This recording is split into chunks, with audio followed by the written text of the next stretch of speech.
Hello, everyone. Welcome. Thanks for tuning in. It is Thursday, another interview, another time. Thank you for tuning in. It's good to be with you. If you're on Facebook, I can't say hi to you. Well, I can, but if you want me to say hi to you, Peter Conan is watching. Thank you, Peter, and Miriam as well. You have to like our page. So if you don't like Against the Grain Theater, hopefully you do like us. But if you click that button, you can say hello and leave a comment, and we'll try to get to that. Go to our page, click like. We'd appreciate that. And if you're watching on YouTube, we would appreciate a little subscribe if you can do that, and that would be nice. As always, a big thank you to the Yukon Arts Center, who are sponsoring and supporting this series. If you're on the West Coast, hi, thanks for tuning in. What I've loved about this series is how I can talk to great friends. Hi, Suzanne Benson. Thanks for watching. See, that's how easy it is. Great friends and colleagues, and tonight's guest is just that, an awesome person, friend, artist, colleague. He's also a Governor General's Performing Arts Award winner, which is Canada's highest honor in the performing arts. I hope you get to meet him one day, because I kind of wanted to always work with him and get to know him, and that became a reality. Atom Egoyan. Hi. Hey, Adam.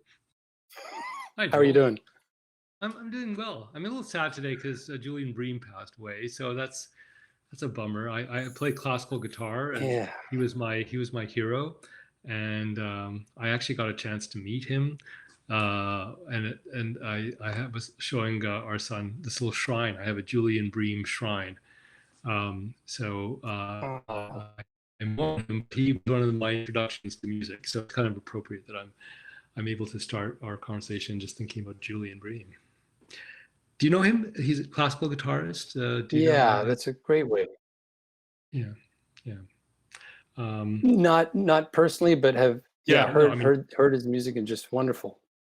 Yeah, and so I actually when I was studying classical guitar, he was my hero, and actually was listening to his albums, and I was just thinking, I knew we were going to have this conversation, and I was thinking a lot about how we have access to artists and about records, and now, of course, I mean, I can see all of these legendary master classes that Julian Bream conducted on YouTube, and I've just been thinking a lot about that whole phenomenon, and in preparation for what I know we'd be talking about, maybe. And then it's just, you're dealing with, well, I had this amazing physical contact with him. I did this piece in London, and I got to meet him, and I went to his cottage, and I was too nervous to ask if he would play guitar for me, and I knew that would have been rude and presumptuous, but I got to spend an afternoon with him. So anyway, so that's on my mind today. Oh, well, yes, that's good to have that. There's someone watching, my uncle Peter Conan.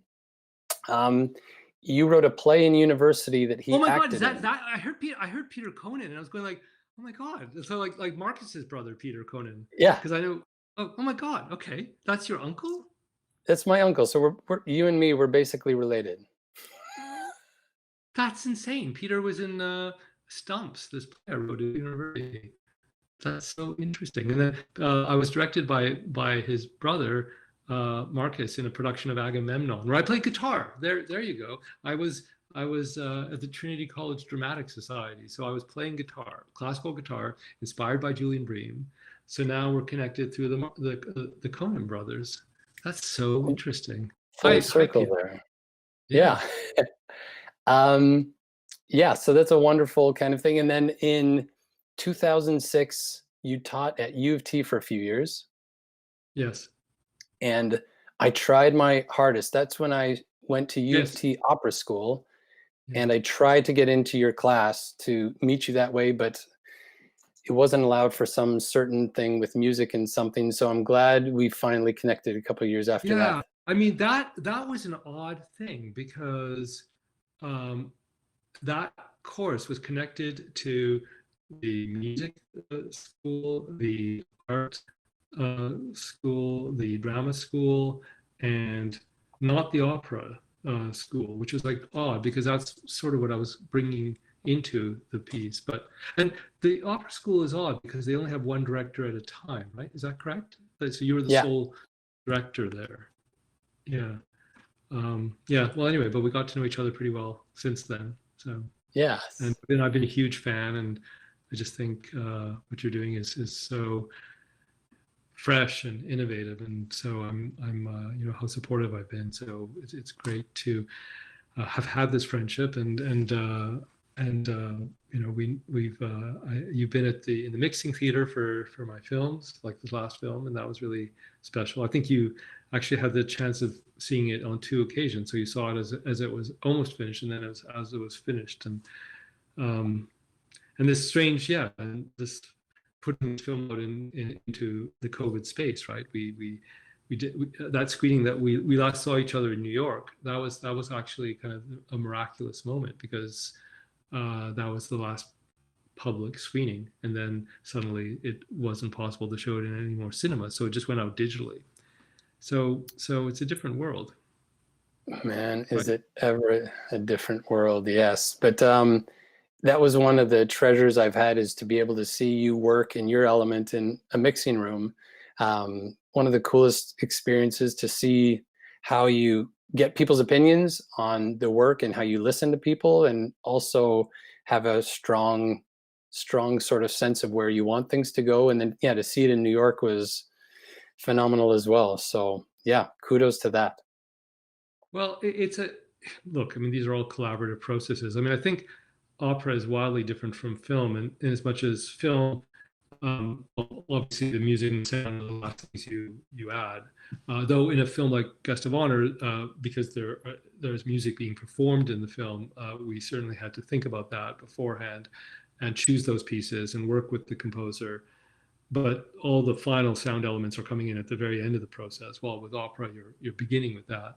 But more than that aspect, which is a technical one, is it's the fact that in film it's very much in the mind of the director, the filmmaker.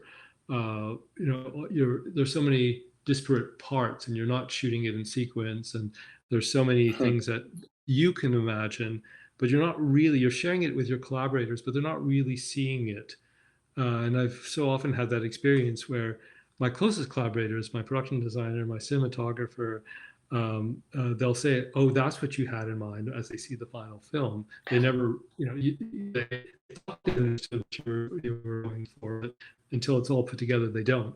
Well, with opera, like any other piece of theater, it's all there. I mean, it's, you know, everyone during the rehearsal process. There's no you can't you can't if it's not working in that moment, it's not going to magically be fixed in the mix, as you say, or it's got to it's got to actually be addressed, and everyone is aware of what those issues are. You can feel it in the rehearsal hall, and you can feel when a piece of blocking is not working, or if a singer can't do what they need to do if they're blocked in that particular way, or you know, those very practical issues come up all the time, and the director has to address them.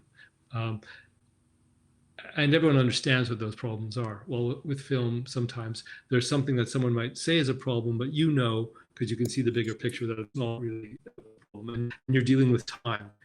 You're under incredible stress to kind of make your shooting day. So if something is not really a problem, you have to know when to say, okay, let's just move on. As opposed to, I think sometimes in a rehearsal room, those are things that you can't just park. You know, I mean, sometimes you can on.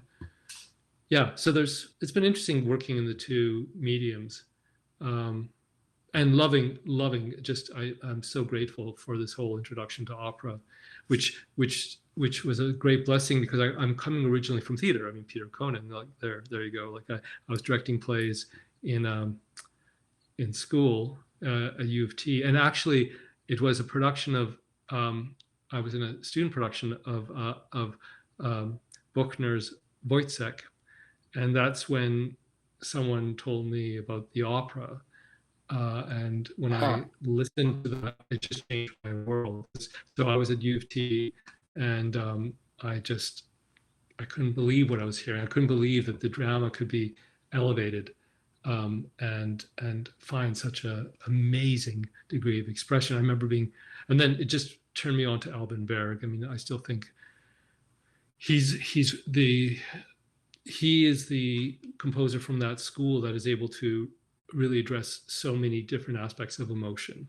You know, and it's not just using serial or atonal music to express anxiety. He's also able to express lyricism and love, and there's it's a huge range of things that he's able to address through his music. And I loved that contact, but it came through the opera, through Wojciech, and then Lulu as well, based on the Wedekind play. So I think that I think a lot of the operas that I'm drawn to are based on plays. And what I've been excited about is that the composers are people who love drama, right? They saw those plays, or they read those plays, and they saw the possibilities. Like Strauss, you know, saw this production of Salome that Oscar Wilde wrote, and got it and optioned it, you know, and wanted to make it into an opera. Janacek saw Gabriela Priskova's a play. It wasn't called Yennefer. It was called Stepdaughter. The Stepdaughter, I think. I'm forgetting now, but anyway, but saw that and saw the possibility of that. And so these composers are really they're dramatists, and that was just so exciting. And of course, you know, Wagner, who miraculously wrote these librettos, like, you know, was one of the few composers who actually understood like the roots of Greek tragedy, Shakespearean, you know, drama, was able to enjoin all of that, plus all this incredible 19th century German philosophy. And yeah, these gargantuan sort of figures, and I just found that also so inspiring. And I think that working with opera has really affected the film scores. I mean, some would say, you know, maybe the music dominates a bit too much in some of the films, but I just can't resist this opportunity to really explore motif structures and getting access to the psychological nuance of these characters through motif, you know, and using the score in that sense to maybe unlock certain emotional spaces that the performances are withholding. The music is always giving you a sense of this inner life. So it's been a really, and as I said, I started in theater after I graduated from university, which I was studying something completely different, international relations. I thought I was going to be a diplomat, but I was pretty clear. But by the time I graduated, I was really involved in school drama. I was also making short films. The Hart House Film Board had some equipment, and I was just really lucky to be able to do theater, make these films. And then Richard Bradshaw, dearly departed artistic director of the Canadian Opera Company, saw Exotica in '94 and really thought that the person who did that film would be a great director for Salome. And he really was looking at the themes of that film, the kind of this obsessive psychosexual drama, and with the themes of voyeurism and all these other tones. And it was an interesting little dance because I certainly I was aware of that world, but I didn't quite know how I would enter it. And then once it was unlocked, it was like, oh my God, this is such an incredible gift. Like this play, which really is like dealing with so many of the themes that were concerning me, and it was a wonderful experience. So I'm just very grateful. I'm very grateful for these opportunities, and also working with new music. I've done a few new pieces, including one of my own with right around the time of right after Salome. I did an original chamber opera with Tapestry called Elstralis, the Canadian composer Rodney Sharman. We'd done a collaboration before, just a song called Phantom Screens that we presented out west. We're both from Western Canada. And then, yeah, I'm blabbing. I'm sorry. I just, you know what? As I said, I'm a little intimidated by this conversation because the last one I watched was your conversation with Peter Sellers, and I thought, oh my God, I'm not worthy. I'm not worthy. He's like the most wise and inspiring person, and I just thought I'll just blabber for like an hour, and I won't let Joel get a word in edgewise. Oh my goodness, it's kind of like if you look at if you call them Hollywood actors that you worked with on your films, it's a list of who's who. It's amazing knowing you and the work that you do. Do you get intimidated with that, or is it simply The most intimidating part is just getting access. I mean, once you meet them, I mean, they're actors. They're interested in doing roles and roles that are challenging and I feel when I choose to do a project, I have a really clear idea why I'm doing it, and I think I can present those ideas pretty clearly. But it's getting access to those people and securing them. That's the toughest thing sometimes. You know, like my most famous film, like we had a Hollywood actor, and the whole film was financed based on their participation. At the last moment, they decided not to do it. They took something else, and the whole thing came almost crashing down. But we were able to, that's The Sweet Hereafter. We were able to find one of the best, finest actors in the English language that very few people had heard about, Ian Holm, who played the lead. But it wasn't financed around Ian Holm. It was financed around another actor who was much more famous. And so that's the hardest part. I think opera contracts are pretty solid once you get them, but it's very because you're not, in all these cases, you're not offering them their normal fee. You're asking them to, you're asking Julianne Moore or Reese Witherspoon or Colin Firth or Liam Neeson or Bob Hoskins or Ryan Reynolds. I mean, these people are working for, much less than they would normally be making because they want that experience. They get excited, but very often the people who represent them are not so excited that they're taking those roles because they're obviously, they could be making a lot more money, and it's not even sure these days like if doing those films is going to give them the same prestige as it would have like even 10 years ago, because what's happened now is that streaming has really changed the whole structuring of independent films. It used to be that doing an independent feature had a cash hit. It was kind of a way to kind of it would get attention, but it's not so much. It's tough out there now with streaming because we're going to these really really well made series for our drama. We're not necessarily going to the independent features. So, but things change all the time. I mean, what's interesting about the form of opera is that it is actually, and this is what's really difficult right now. I mean, I was going to say it hasn't changed because it still is about people in a space listening to the human voice. But of course, right now, that's exactly what we can't do. But the thrill of opera is that phenomenon, is seeing the human voice stretched, sometimes to a breaking point, and the vulnerability of that. So we're in this weird phase right now, these past months, where we've had more access to opera than we've ever had before. I was so thrilled when it was opening up, with Waltz, and we have a different opera every night, but also these legendary productions, from the Schaubühne in Berlin, in theater, or various places where you can suddenly see these shows that you've heard of, and at first there's that initial excitement, but there's a weariness as well, right? Because we know that it's not what we really signed up for. That's the big issue. It's not why we love theater. It's so we're able to see these things, but we're really deeply missing what we know theater is, and we're parked in this space. So we're grateful, and for the generosity of the theaters that are giving us the access to this. But we know that and we hope, this is the thing. I think as seasoned professionals, we understand the value of seeing these other productions, but you don't want someone's first experience of opera to be digital. Mhm. You don't want to.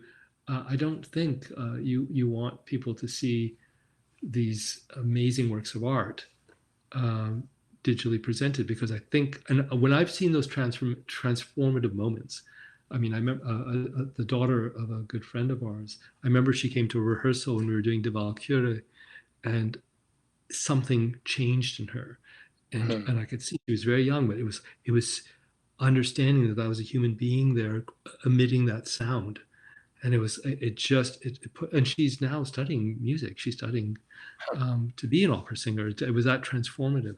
I'm sure that that wouldn't have happened if they were witnessing that same piece of music digitally. No, and So yeah, that's interesting is how currently and for the last 5 months we've been forced to work with this rectangle, which is something in some ways that I guess you've made your career sort of living in that rectangle, but then here we are, um, unable to, like you said, go to live performing arts, and so we're having to live through this, which it was not intended to be done. So it's kind of, I know we personally had talks about that, but how do you feel we're succeeding currently? I know probably it's not, like you said, it's not like experiencing it live. Or do you think we have a chance to get better, or do you think it's new works that need to be written for this medium, or do you think we just have to wait till we get through, till the doors can open again? I think the really, I mean, the question we have to grapple with is like, how much of what we perceive as being opera is about the live experience of hearing an unenhanced voice. Like, how much of it is our feeling that we're seeing this instrument stretched as someone is expressing something emotionally, and we're in that physical presence with them. That is what the act of opera is offering, and um, I think that has to be physical. So whatever we're doing now is obviously what we need to be doing, and it keeps us involved. But how do we need to, first of all, I think it's easy for all of us to retain that that's what we're going back to at some point. But how do we keep educating a new audience during this phase when they can't come to rehearsals? They can't. I'm talking about kids. I'm talking about people who are that's how is this experience, whatever it is, so radically different from the experience we have of any other art form? And once opera is merging into this rectangular screen, um, it's tricky because in theater, I've seen some very successful plays. Like there was a play that was presented at the Public in New York, which was written for Zoom, really, and it really it situates you in a drama where members of a family are catching up, but then it's using the Zoom technology or the properties in a way that becomes actually quite exciting. And I had a theatrical thrill watching this piece. Hmm. Um, but then, I've heard recordings of the Liebestod, from Wagner on YouTube, and they electrify me.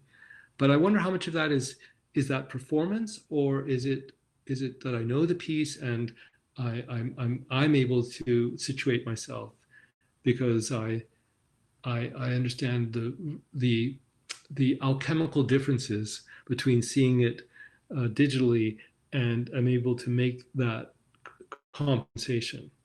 I'm I don't have the answer to that, and I think that those are the things we're wrestling with. And as someone who has used projections on stage, and I know you have as well, it's an interesting question. Um, when when has that been effective? And actually, this thing I'm planning with Death in Venice is also using projection. So we all know the limitations of that as well, right? Like when that doesn't work, and um, but but it's all about calibrations, and trying to figure out um, how to maximize that sense of the vulnerability of the process. I think that that's so important with opera, like how vulnerable and how risky and what a tightrope the performer is walking on every time the sound is being emitted, and how that's tied into the emotional space. And it's all that more um, shocking or revelatory or inspiring or whatever word you might want to use if you're in physical contact with that. Clearly, I mean, there's no question of that. But we can't be in that space right now. We all understand it. So, um, how about you? I mean, have you seen what have been I know you did which I saw the Carmen in the pub. So that you did a digital version of that as well, right? It was presented. We did a La Boheme in a bar, and Sorry, it La was Boheme. Sorry. yeah, because it's that same thing of a live performance that is recorded. And I know we've talked about that too, about writing and filming something specifically for the medium. And I think that's that same thing too. It's as soon as you deal with speakers, it's not the human voice, and that's something that we come to expect with opera. Is there is that element of being live. It's kind of like when I think of film, is it, do we go for the sound effects, and which is a whole career for some people, like the sound, it's a different sort of soundtrack. Is it the music that you use in your film is meant to stir us in a certain emotion as well?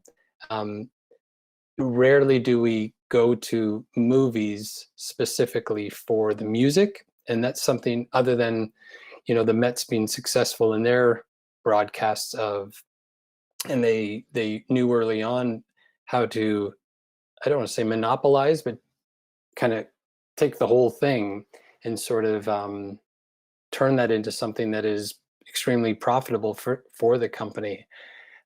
It's interesting because I think every company in North America is in the same boat right now in terms of can we monetize any of this digital offering? Can we all become our own movie producers and put our art through this medium? Or does everyone just kind of know that that's going to be less of the real experience?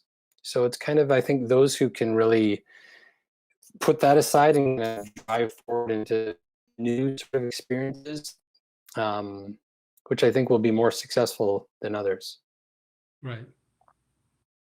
I mean, and do you think that in developing new work, um, you suggested or alluded to the fact that this actual technology will be part of that development process? I mean, like have you seen, as I was mentioning this play, have you seen that touched on in any of the new work that you're experiencing in opera?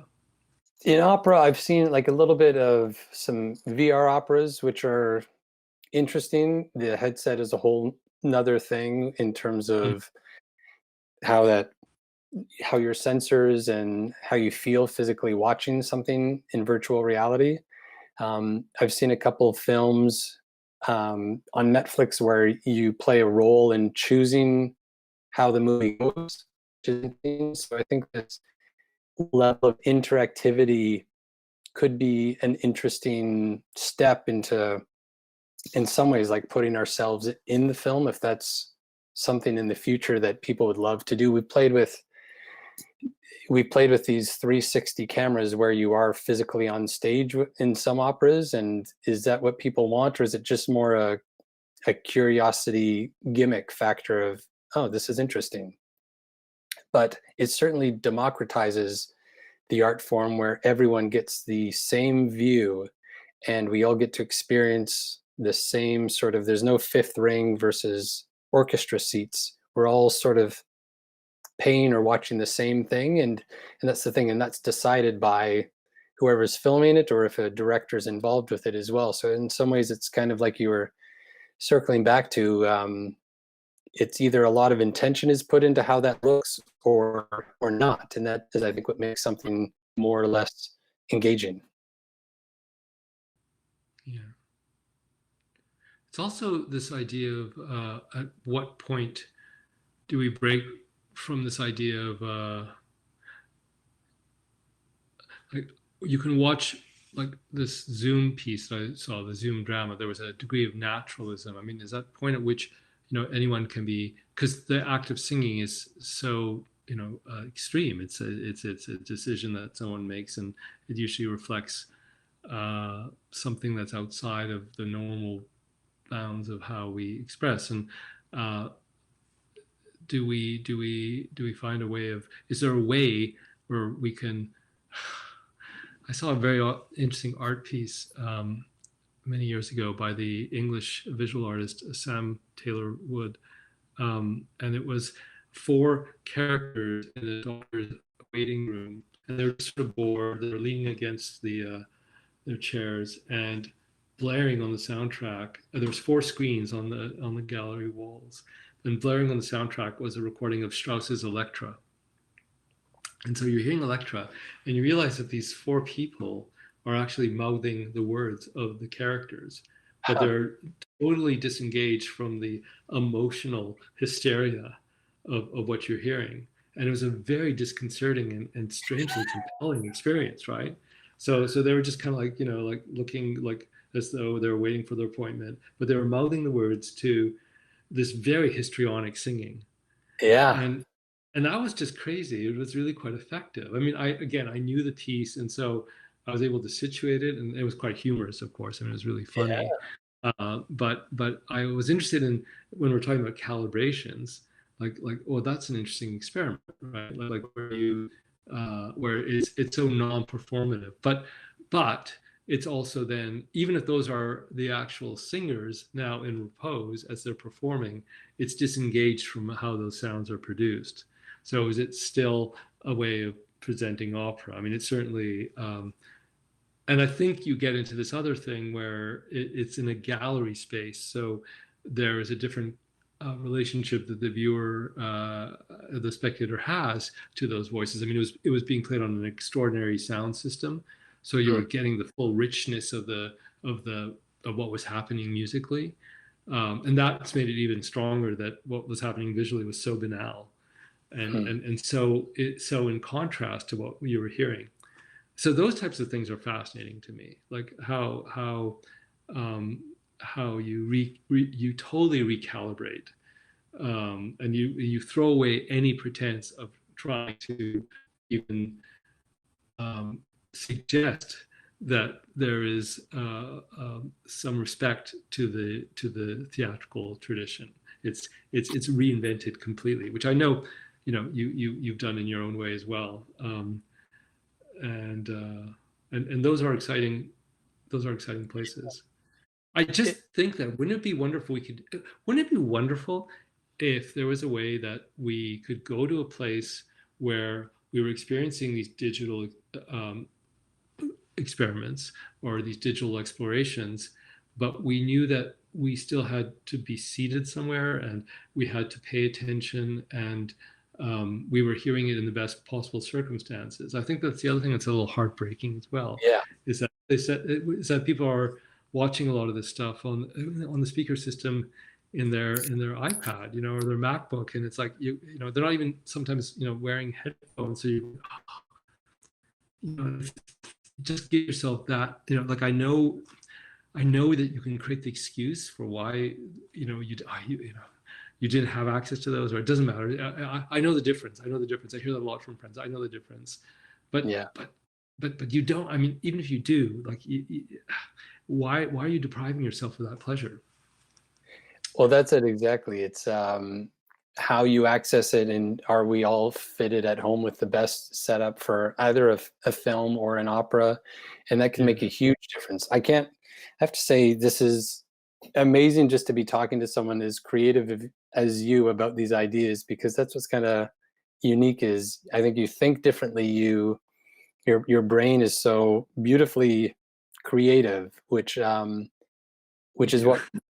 what we need, in terms of experimenting. And that's kind of what's exciting about this phase that we're in. We're kind of experimenting even with this technology on how to stream, and it may be glitchy, but that may lead to a better one in terms of the next time we try it, and we get better at that. And I think what's tough is just when you've dedicated so much time to one, directing operas, for example, and I don't know as much about this other side, but that's both scary, but it's also exciting to kind of stretch the mind, stretch the brain, and possibly do things that you couldn't do before, which it's always good to be learning, I think. But it's also really good to be employed. So how do we do this in a way that our amazing technicians, like our lighting designers and our and our singer, I mean everyone, like it's one thing to be trying these things, but is there a way to make it viable? Is there a way to Yeah. that's the other huge issue, right? When do we get to give people a sense that they can make a living out of this? I mean, that's the other side. I don't know. It's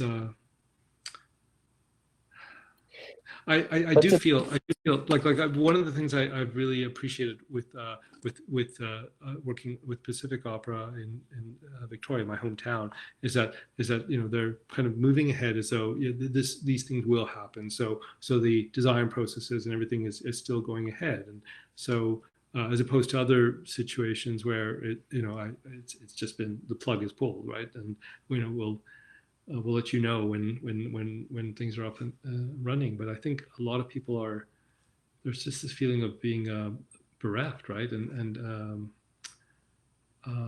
Yeah, I mean, Well, no, I was just going to say that's a very honest point, which I know many people are feeling now in this industry. And that's I think it was today that they announced CERB, for example, is extended for just 4 more weeks. And then what? And just hearing from all my colleagues who many have tried new things just to pass time, but how long can that last for them? And yeah, there's such richness between artists all across Canada, but exactly what will happen to them and who's looking out for them and taking care of them? That's a very good question.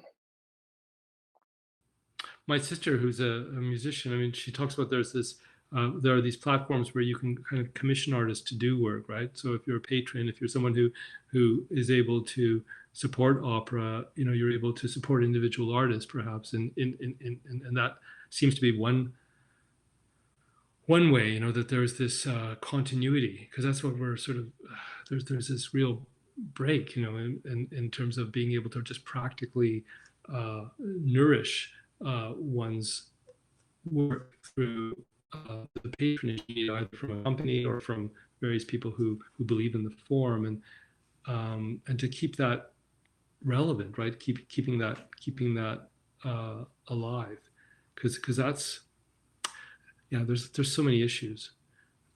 I just feel that I think as artists we just need to feel like we are valued, right? And I Yeah. think that I just see a real disparity between yes, in the film world, obviously, you can still people need you're able to still find some way of producing this work and finding a way, even if you're not able to physically produce right now, you're able to write, and you're able to know that at some point soon, this will go back to some new normal. You just hope that people will, when the theaters are reopened, that they will go back in without fear, and that they'll be able to kind of replenish those spaces. And in order for that to feel natural, there needs to be something that's happening now, which is keeping the tradition physically alive, even if we can't be in theaters in the same way. So that's the challenge, because, and I think that's what I'm talking about when I'm saying the limitations of the digital world, is that it creates this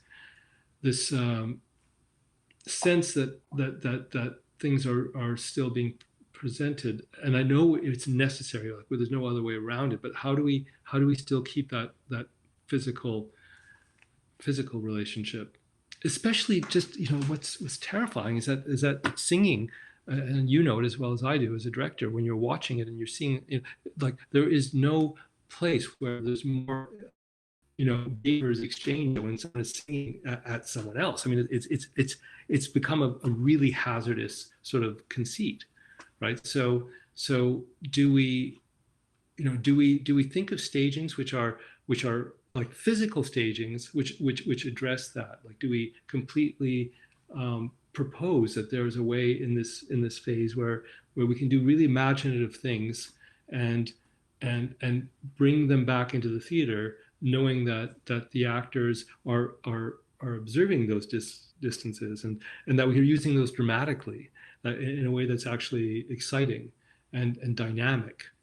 And I mean, like, I don't mean like, just, like you can't even face out towards the audience, because then you're dealing with the orchestra, right? So there's so many issues, and you go, well, are we doing the right experiments in anticipation of what might actually be ahead in this next phase? Because the digital solution is saying, okay, that's what's working right now, because there's no interaction physically at all. But are we preparing ourselves for what might be this next phase, when we have we can reintroduce ourselves into these physical spaces, but observing very strict rules of distance? Can we, as directors and performers, engage with that idea? And maybe I'm talking about something you're doing right now, but are you thinking of that in terms of your own directorial practice, as opposed to just digital solutions? That there might be physical solutions that are able to replicate what opera means for you as a live performance. I think both of us would probably love that if a producer came up to us and just said, can you imagine this opera in this safe context and create something different? I think personally that's what really excites me, is the challenge of, okay, one, can we do it? And then how's the best way to do it with the resources that we have? So it's kind of, once you know the rules, and I guess that's what's hard for producers now, is the rules keep changing day to day, week to week. And is there one that's safe enough that we can look a couple months out and feel somewhat secure with that? And that's, I think, what's tougher from smaller getting larger companies, is what can we plan for and sort of think we can do? But no, I'd love to do it. I think architecture is so much defined how we work for so long, and to remove that's part of how Against the Grain Theater started. It wasn't based on health needs, but we're in this bar, and now how are we going to do this one scene? Okay, we have to change what we did last time and make it work. And it's possible. Performers can do that. It's scary at first, but they just get used to it. So it's something that it could be involved working in venues that, again, aren't used to this, but that's kind of where we are. I read something where I think it's like 22% of downtown offices in Toronto are rents being reduced because everyone's working at home, and what are people going to do with all these spaces, and how long will it last? It's it's a problem, but it's also could be part of a solution for other ways. Yeah.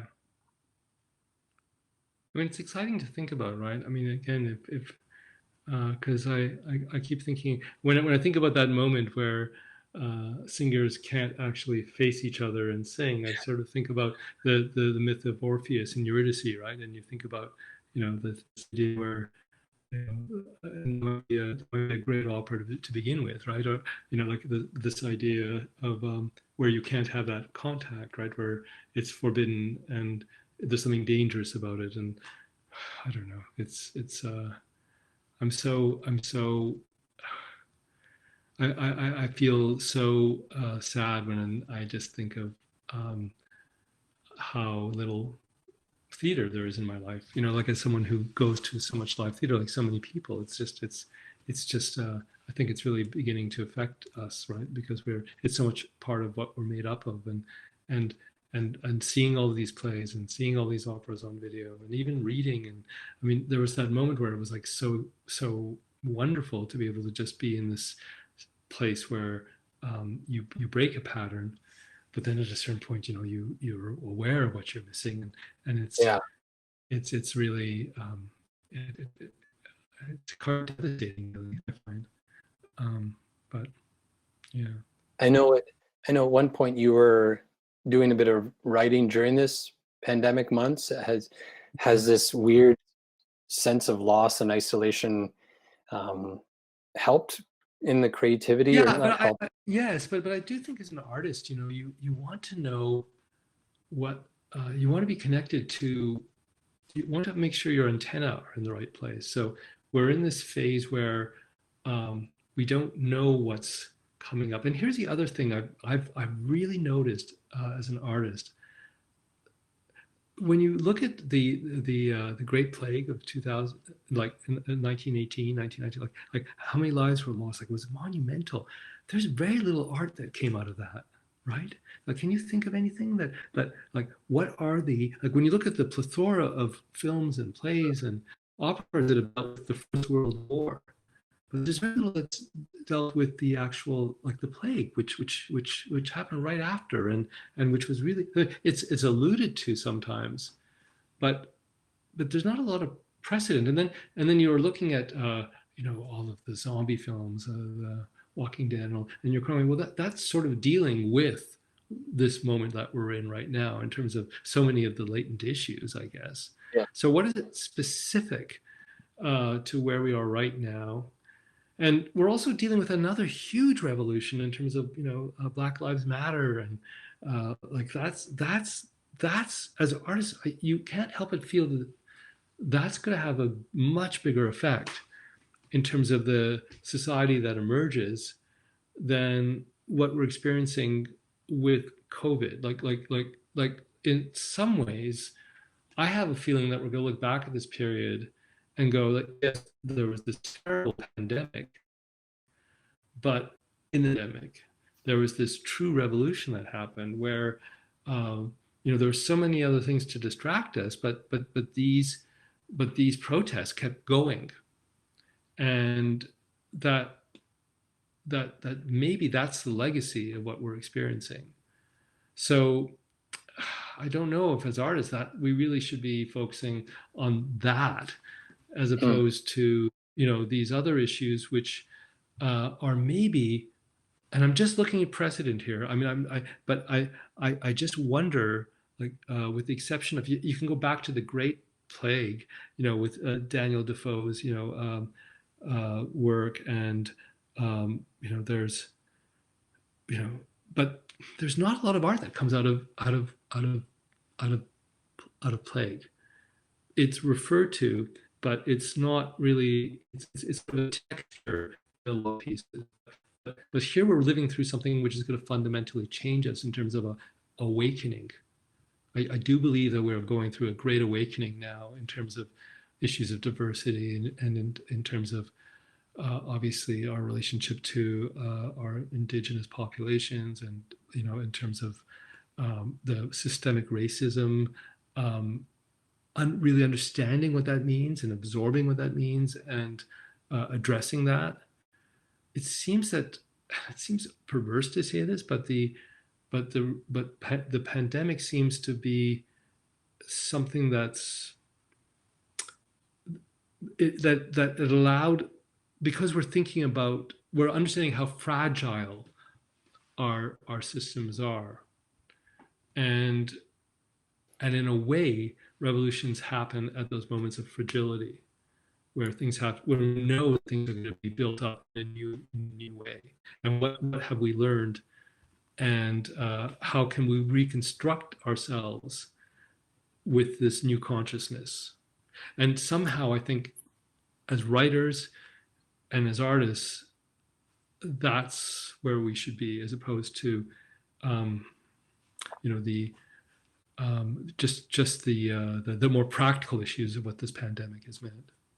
Well, that That's not to is, say. There's all sorts of health, mental health issues that everyone is dealing with, and yeah. those are very, very real. But I'm wondering if those are going to be are going to mark what's unique about this moment, as much as the protests we're seeing in the streets.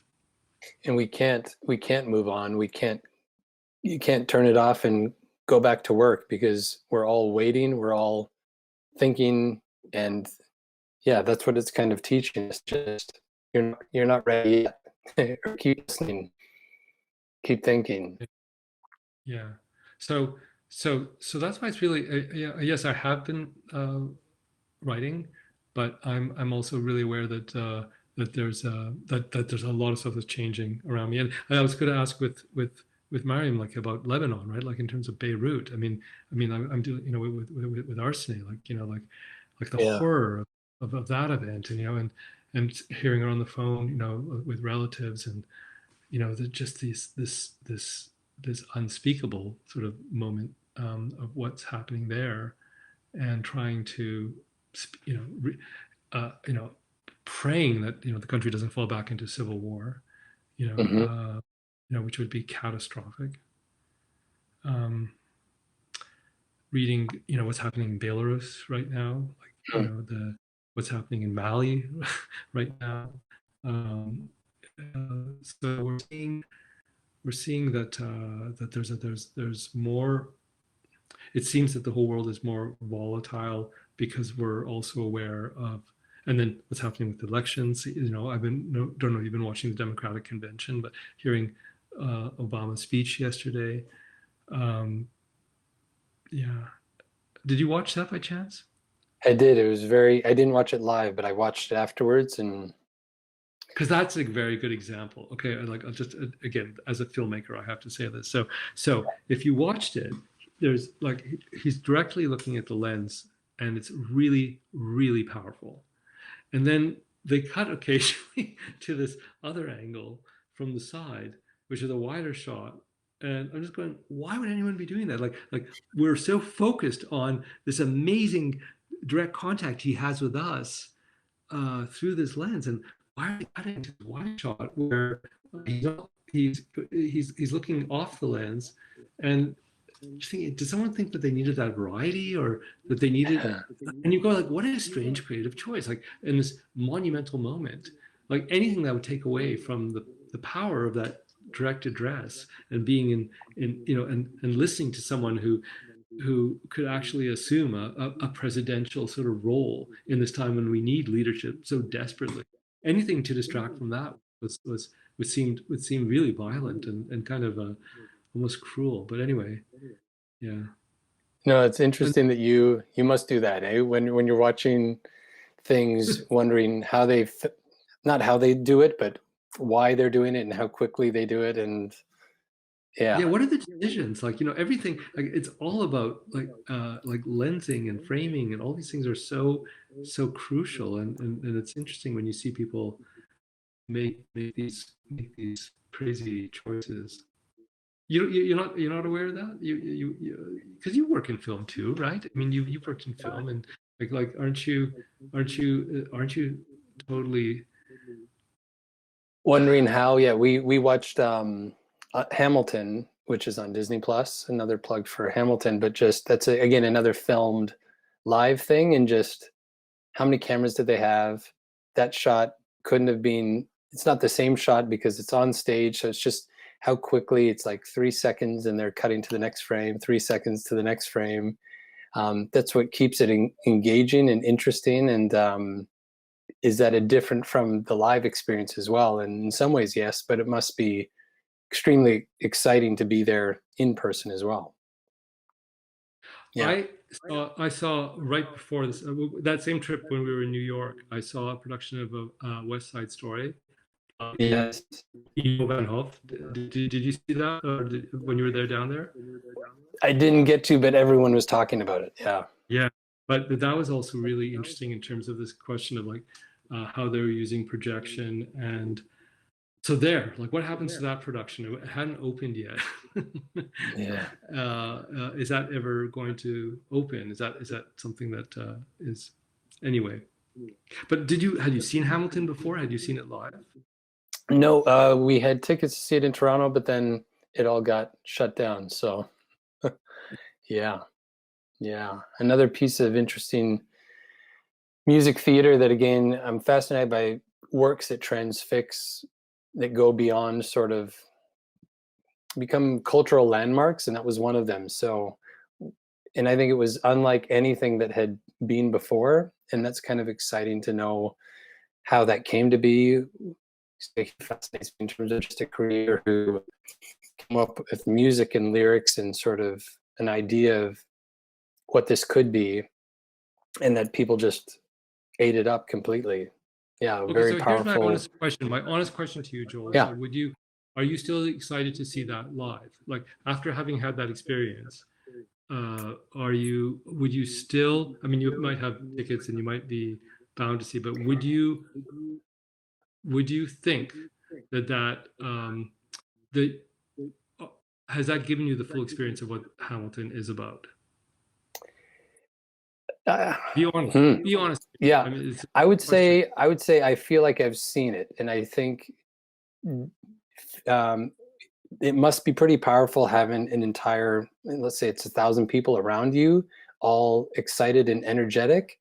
But would I do that to see that same work again? I feel like I've seen it, and so I don't need to see it that way to experience it live, which is maybe scary for how it's produced, because it's very much, again, when you hear it with headphones on and on a big screen, it's kind of, you feel like you're not in it, but that you're getting visuals that you don't normally see. I wanted to see different angles and different shots, so again, the director kind of decides what that is, so you can't really see the big picture, which is a joy of live theater, is you get to kind of focus on what you want to and look on stage. But I've never done the binoculars at the theater or anything like that.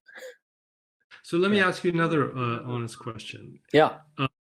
So that's a musical. So by nature, the voices are being treated. You know, they are being mic'd.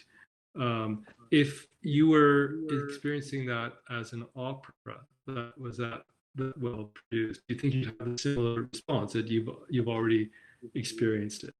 And I guess it goes back to what I was saying at the beginning. Like, do we all understand intellectually what opera is doing in terms of having a contact with an unamplified voice, having this direct and organic connection to the vocal cords of the singer and what that means. But is that just something we're holding as an intellectual concept, or are we still riveted by that physical experience? And so if Hamilton was not a musical, if it was being presented in an operatic tradition, would you have the same response of having seen it already? Or, and I guess that's the core of what we're talking about. Yeah, that's a good question. I think there's some degree of, I know hardcore 100% you can't beat the live experience of a show. And so I know I'm contradicting what I just said, but I think you could be musically satisfied by seeing a show through this medium if you had all the right, if it was geared, set up the right way. And maybe that's sort of hinting at, I think the future will have more of that, and it won't be one or the other. It'll be either or. It'll be a hybrid of both, which is both good and bad. Hopefully that leads to more work, and hopefully there's more workers that will still be around to help us through that time. But yeah, this has been one of the most creative chats we've had, Adam, and